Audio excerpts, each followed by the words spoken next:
Today I want to discuss bridge statements with you and how they can boost our confidence and sense of worth.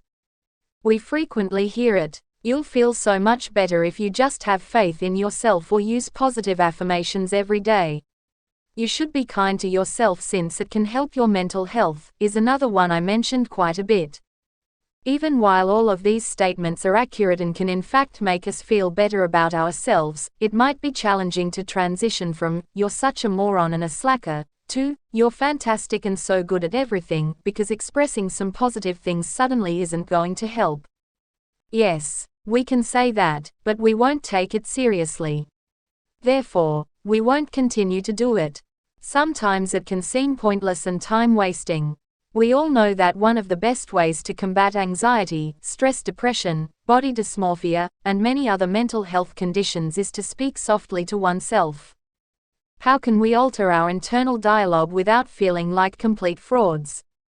Bridge statements fill the gap between negative and occasionally downright obnoxious thoughts and positive ones. Here's how they function. "I adore everything about my body and I'm beautiful and awesome," but instead of feeling the need to say something wonderful and uplifting like that. Starting with a statement like, "It's possible that I'm not as obese and unattractive as I believe I am," would be a good place to start. It is doable. Bridge statements exist in the realms of what could be, and maybe. We don't have to believe that we are magnificent and amazing, but we do need to start allowing ourselves to consider the possibility that our pessimistic beliefs could be incorrect. Because of what follows, just thoughts, that's all they are. Thoughts are not facts, they are not supported by research, and they are undoubtedly not objective. Simply because we have a thought repeatedly does not mean that it is accurate.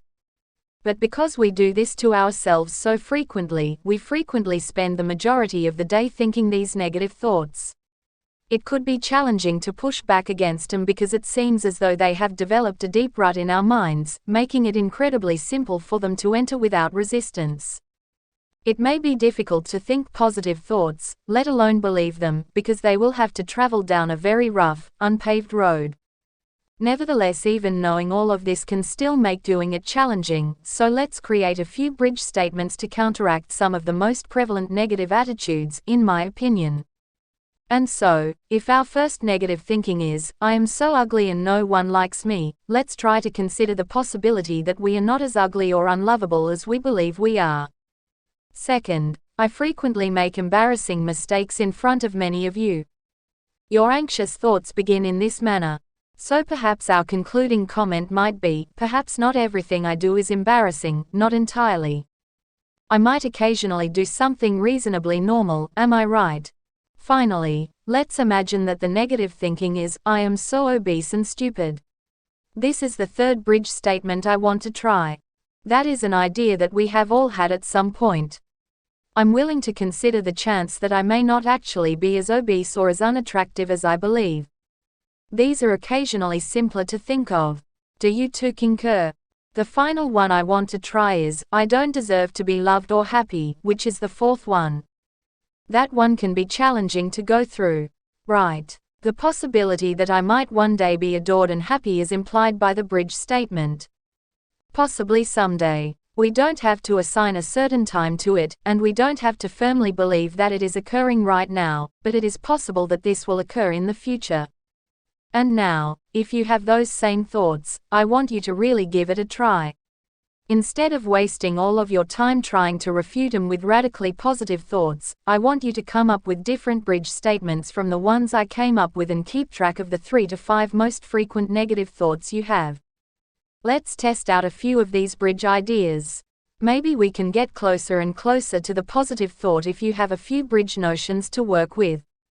For instance, if our initial thinking was, "I'm so fat and stupid," the first bridge statement may have been, "I'm open to the notion that I may not be quite as fat or stupid as I think," and we can build on that by saying, "I'm not quite as fat or stupid as I used to think."